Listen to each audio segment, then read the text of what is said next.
जय श्री राधे। श्री हरिवंश राधा वल्लभ लाल की जय। हित हरिवंश महाप्रभु की जय। पूज्य गुरुदेव महाराज की सदा जय हो। बहुत बहुत स्वागत है आप सभी का। हम सुन रहे हैं सखियों के श्याम से बड़ी ही प्यारी प्यारी मनोरम, दिल को छू लेने वाली सुंदर सुंदर लीलाएं। इसमें आज हम सुनेंगे दिन दूल्हा दिन दुल्हन राधा नंद किशोर। सखियों संग बड़ी ही प्यारी लीला है ये। तो चलिए सुनते हैं, शुरू करते हैं। प्रेम से कहो राधे राधे। तो सखियां आपस में ही बात कर रही हैं। तो एक सखी कहती है, क्या कहती है?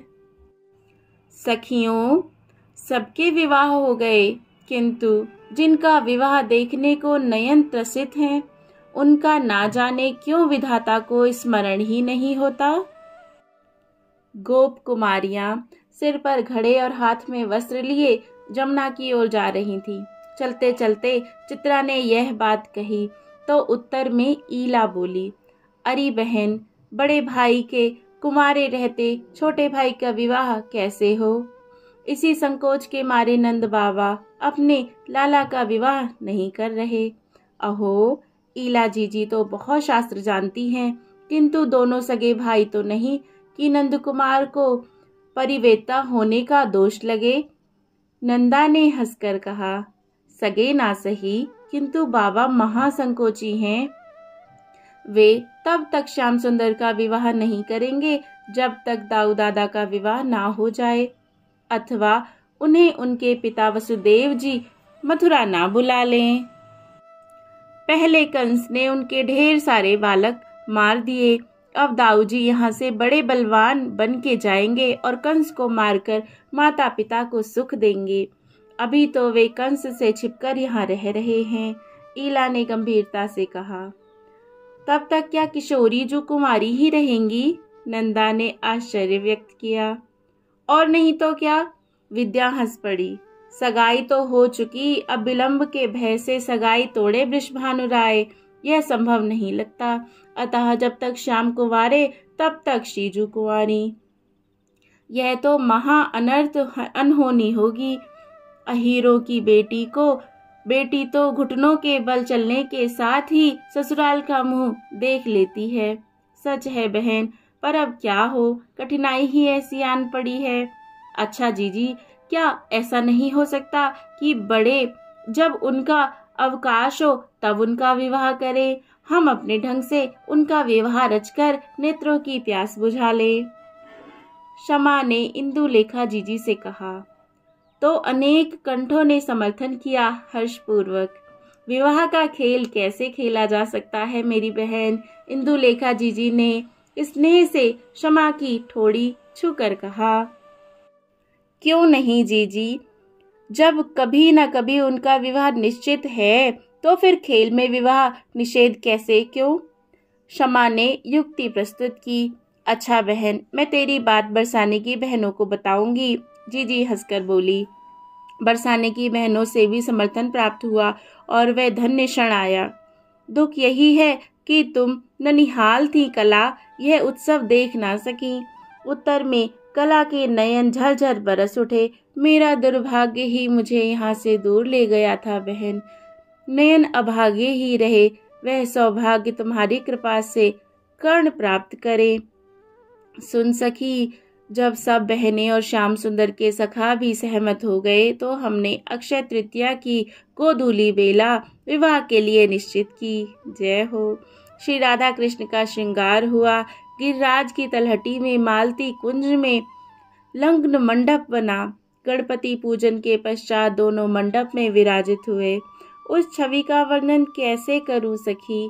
दोनों ही एक दूसरे की शोभा देखना चाहते थे, अतः ललचाकर दोनों ही के नयन तिरछे हो जाते, किंतु लज्जा और संकोच के मारे दृष्टि ठहर नहीं पाती थी। दोनों के माथे पे मोर और मोती की लड़ियां शोभित थीं। किशोरी जी का मुख घड़ी में आरक्त हो उठता। सदा के मुखर कहनजू उस दिन सकुचाए से बैठे थे। मधुमंगल ने दोनों ओर का पौरोहित्य निभाया। सदा के मस्खरे मधुमंगल को धीर गंभीर स्वर में मंत्र पाठ और शाखोच्चार करते देख विश्वास नहीं हो रहा था कि यही चिढ़ने चढ़ाने वाला मधुमंगल है। कन्यादान के समय एक आश्चर्य भयो, ना जाने कहाँ ते एक बूढ़ा ब्राह्मण आ पहुँचो। अपनी कांपती वाणी में हाथ जोड़कर बोला, यह सौभाग्य मुझे प्रदान करो। उसे देखते ही राधा कृष्ण ने खड़े होकर प्रणाम किया और सिर हिलाकर उसकी प्रार्थना स्वीकार की। उस बेचारे की दशा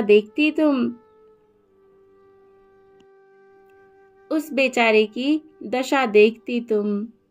कांपती देह, शिथिल वाणी से निकला मंत्र पाठ और नयनों से झलता प्रवाह। जब पान सुपारी, श्रीफल, पुष्प और दक्षिणा के साथ उसने श्री किशोरी जी का कर श्याम सुंदर के हाथ में दिया तो तीनों ही की देह हल्की सिहरन से थरथरा उठी। सखियां मंगल गान और सखा विनोद करना भूल गए। मधुमंगल की वाणी वाष्परुद्ध हो कंठ में ही गोते खाने लगी, मानो सब के सब चित्र लिखे से रह गए। अब भांवर की शोभा कैसे कहूँ, कहते कहते क्षमा को रोमांच हुआ और वाणी तथा देह एक साथ कंटित हो विराम पा गई।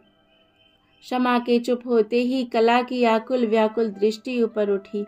गदगद स्वर पूछा, भांवर भांवर कैसी हुई बहन? वह उतावली से बोली, मेरे त्रिषित कर्णों को तृप्ति प्रदान करो बहन।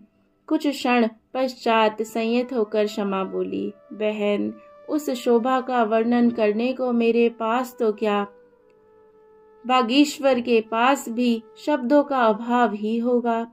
भांवर के पश्चात हम उन्हें निकुंज भवन में ले गई। उस बूढ़े ब्राह्मण का क्या हुआ? कौन था वह? कला ने पूछा। विवाह के पश्चात प्रणाम कर के दंपति उसे दक्षिणा की प्रक्षा की। ना जाने कैसा ब्राह्मण था वह। बहुत देर तक आंसू बहाते हुए हाथ जोड़कर ना जाने क्या क्या कहता रहा। एक भी शब्द हमारी समझ में नहीं आया। संभवतः वह कोई अनुपम वरदान चाहता था, क्योंकि अंत में जब वह प्रणाम के लिए भूमिष्ठ हुआ तो श्याम सुंदर ने उसे उठाकर तथास्तु कहा। निकुंज भवन में दोनों को सिंहासन पर विराजमान करके दो सखियां चंवर डुलाने लगी।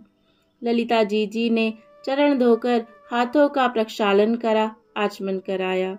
वर वधू किसी कारण इधर उधर देखते तो लगता मानो नयन श्रवणों से कोई गुप्त बात करने त्वरा पूर्वक उनके समीप जा लौटे हैं। आचमन के अनंतर षटरस भोजन का थाल सम्मुख धरा। विशाखा जू श्याम सुंदर को और ललिता जू श्री किशोरी जू को मनुहार देना सिखा रही थीं।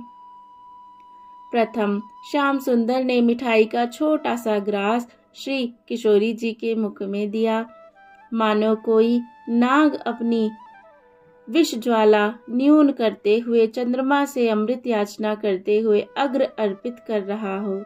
इसी प्रकार श्री किशोरी जू ने भी मिठाई का छोटा सा ग्रास श्याम सुंदर के मुख में दिया। ऐसा लगा मानो नाल सहित कमल ने ऊपर उठकर उषाकालीन सूर्य की अभ्यर्चना की हो। जय जय श्री राधे, जय जय श्री राधे श्याम। कला के अधकुले नयन मुक्तावर्षण कर रहे थे।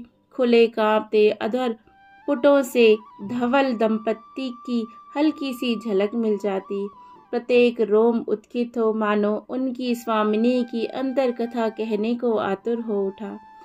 क्षमा समझ गई, कला राधा कृष्ण की ब्याह लीला देखने में निमग्न है। सुन कला, ध्यान फिर कर लेना, अभी श्रवण सार्थक कर ले बहन। क्षमा ने उसके कंधे हिलाए। उसके नयन उघड़े तो भीतर जल भरा, ऐसे झर पड़ा जैसे दो सुक्तियों ने मुक्तावर्षण किया हो। आगे आगे क्या हुआ? उस दृष्टि ने प्रश्न किया और क्षमा कहने लगी।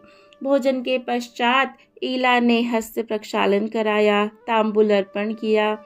यह लो आ गई ईला भी। अब तुम ही आगे की बात सुनाओ बहन को। क्या कहूँ बहन, सबकी सेवा निश्चित हो गई थी, पर सखियों ने कृपा करके मुझे अवसर दिया। अपनी दशा क्या कहूँ, हाथों का कंप, नेत्रों के अश्रु और कंठ के स्वर सब मिलकर मुझे स्थिर अस्थिर करने में मानो कटिबद्ध थे। किंतु सेवा का सौभाग्य भी तो कोई छोटा ना था। श्याम सुंदर ने अपने हाथ से तांबुल श्री जी के मुख में दिया और उन्होंने श्याम सुंदर के मुख में, क्या कहूँ सखी, लाज के भार से शूजू की पलकें उठ नहीं पा रही थी, पर मन निरंतर दर्शन को आतुर था। वे कोमल अनियारे झुके झुके नयन कंज बार बार तिरछे होकर मुड़ जाते। श्यामजू की जीवा भी असकुचाई सी लगती थी। चंद्रावली जू और ललिता जू ने दोनों से कहा, नेक समीप है के विराजो श्यामजू, नहीं तो सदा आंतरो रहेगो बीच में। सुनकर सब सखियां हंस पड़ी। श्याम सुंदर कुछ कहने को हुए, पर कसम सा कर चुप हो गए। कहते कहते रुक गए। क्या बात है, आज बोल नहीं फूट रहा मुख से? जदू क्यों, जसुदा जी ने बोलना नहीं सिखाया क्या? बोलना तो आता है सखी, पर तुम मुझे गंवार कहोगी, इसी भय से चुप हूँ। अच्छा श्यामजू, क्या कहना चाहते थे भला? जाने दो सखी, कुछ नहीं, तुम्हारी बक बक सुनकर मौन हो जाना ही शुभ है। श्याम सुंदर की बात सुनकर सब हंस पड़ी। इसके पश्चात आरती हुई। ढोल मृदंग वीणा पखावज के साथ सखियों के स्वर गूंजे। आरती मुरलीधर मनमोहन की, प्राण प्रिया संग सोहन की। उस समय की शोभा कैसे कहूँ, देखते ही बनती थी। शंख जल के छींटे पड़े तो चेत हुआ, तथा इसके पश्चात गाना बजाना और नृत्य। इंदुलेखा जी के नृत्य के पश्चात चंद्रावली जू ने कहा, मोहन, अब तुम दोनों के गाने नाचने की बारी है। युगल जोड़ी ने तिरछे नैनों से एक दूसरे की ओर देखा। किशोरी जी ने लजाकर पलकें झुका ली, पर श्याम सुंदर हंसकर बोले, मैं क्या छोरी हूँ सखी, यह सब काम तो तुम्ही को शोभा देते हैं, मुझे तो गाना नाचना नहीं आता। आहा, हाँ, भली कही। चंद्रावली जू बोली, हमने तो कभी देखा सुना ही नहीं है ना। अरे तुम तो हमसे भी सुंदर नृत्य गायन करते हो, तुम्हारी ये बातें यहाँ नहीं चलेंगी। कहकर उन्होंने उनके हाथ पकड़कर सिंहासन से उतार दिया। इसी प्रकार ललिता जी ने श्रीजू को सहारा दिया। बीच में राधा श्याम को अवस्थित करके हम सब चंद्राकार स्थित हुई। वैकुंठ हूँ ते प्यारो, मेरो यह वृंदावन धाम। श्याम सुंदर के आलाप लेते ही वाद्य मुखर हो उठे। अन्य सब हाथों से ताल देने लगी सखियां। दोनों की सम्मिलित स्वर माधुरी और नृत्य देखकर हमारे नेत्र धन्य हुए। हम कृतकृत्य हुई।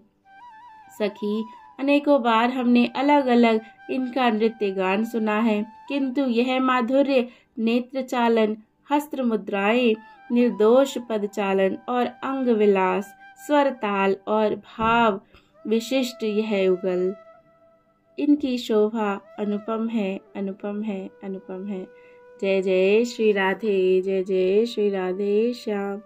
तो ये प्यारी सी लीला यहाँ पर विराम होती है। प्रेम से कहिए जय जय श्री राधे, जय जय श्री राधे। प्यारे लाडली लाल का हमेशा हमेशा साथ यूं ही बना रहे। जय जय श्री राधे श्याम।